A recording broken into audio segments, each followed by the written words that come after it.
हाँ, तो बच्चों आज की कक्षा में हम लोग पढ़ेंगे भिन्नात्मक इकाइयाँ और उसके समान भाग। इसमें हम लोग को ये पता लगाएंगे जो भिन्नों में कौन सा भिन्न बड़ा होता है और कौन सा भिन्न छोटा होता है। जैसे कि इस बुक में दिया गया है, जो एक बच्चा बेनी नाम का बच्चा अपने दोस्त से बात कर रहा है, पूछ रहा है, जो बताओ कौन सा भिन्न बड़ा है, 1/5 बड़ा है या 1/9 बड़ा है। तो अरविंद जवाब देता है, जो 9 संख्या 5 संख्या से क्या है, बड़ी है। अतः मुझे लगता है कि 1/9 जो संख्या है वह 1/5 से बड़ी है। अब वो पूछता है, क्या मैं सही हूँ? तो बेनी बोलता है, नहीं, यह एक सामान्य गलती है। जैसा कि हम लोग सभी आदमी जानते हैं कि 9 जो है बड़ा है और 5 जो है छोटा है। तो सभी आदमी यही गलती करते हैं, जो 1/9 जो है ये बड़ा भिन्न है, लेकिन ये गलत है। एक हम लोग ऐसे समझते हैं, जो इसमें भिन्न के रूप में जो है 1/5 को, किसी भी चीज़ को हम लोग जब लोग 5 भागों में बांटेंगे, 5 भाग में बांटेंगे, किसी भी चीज़ को 5 भाग में बांटेंगे और यहाँ पर हम लोग इस एक संख्या को 5 भाग में बांट दिए और इसमें मान लीजिए एक रोटी है, उसको 5 भाग में बांटे और एक दूसरी रोटी है, उसको 9 भाग में, 9 समान भागों में हम लोग बांटते हैं। तो इससे क्या होता है, जो इसमें जो है ये भाग जो है, इसमें जो समान भाग जो कटेगा ये बड़ा होगा और ये समान भाग जो है ये छोटा होगा। तो वही चीज़ बताया गया है इसमें, जो यदि एक रोटी को 5 बच्चों में बांटा जाए तो प्रत्येक को रोटी का 1/5 भाग मिलेगा। यदि उसी रोटी को 9 बच्चों में बांटा जाए तो प्रत्येक को रोटी का 1/9वां भाग मिलेगा। बेनी बोलता है, हाँ ये तो बिल्कुल सही है, अब पुनः सोचो कि कौन सा भाग अधिक है।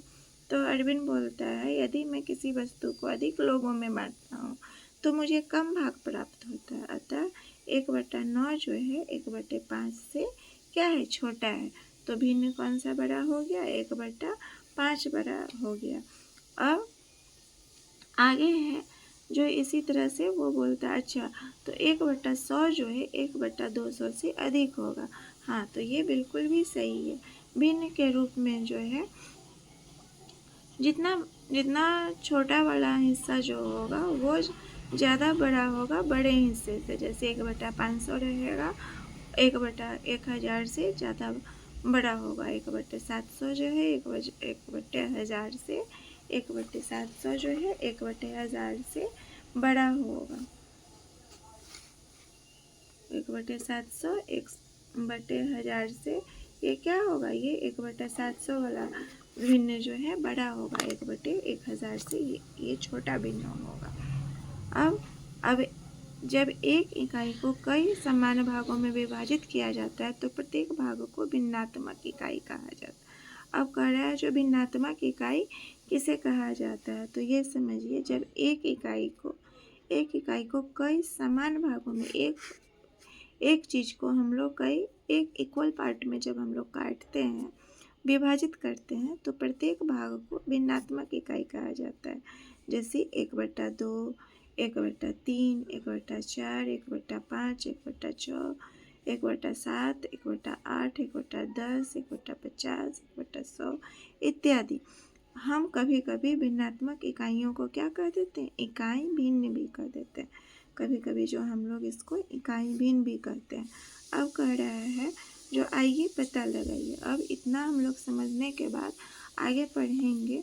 जो इसमें कह रहा है किताब में, जो अब ये इतना समझ लिए हम लोग, इतना हम लोग को समझ में आ गया जो कौन सा भिन्न बड़ा है, कौन सा भिन्न छोटा है। अब कह रहा है, अब आप लोग का पता लगाना है, जो रिक्त स्थानों को भरना है। बढ़िए, पहला क्वेश्चन है, 3 अमरूदों का भार 1 किलोग्राम है।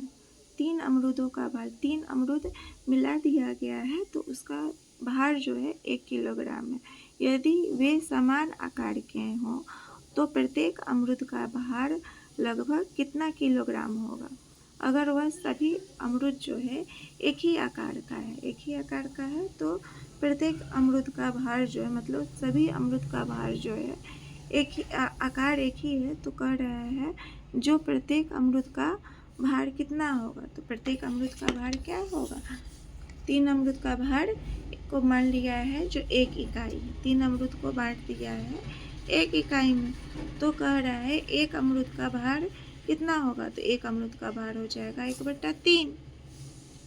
अब दूसरा क्वेश्चन है, एक थोक व्यापारी ने 1 किलोग्राम चावल को समान भार के 4 पैकेटों में बंद पैक किया, तो प्रत्येक पैकेट का भार कितना होगा 1 किलोग्राम चावल को।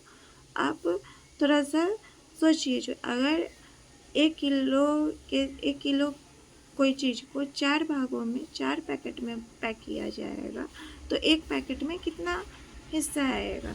तो 4 भागों में जब 1 किलोग्राम को 4 भागों में बांटा जाएगा, तो 1 पैकेट में कितना हिस्सा आ जाएगा, 1 पैकेट में कितना हिस्सा रहेगा 1/4।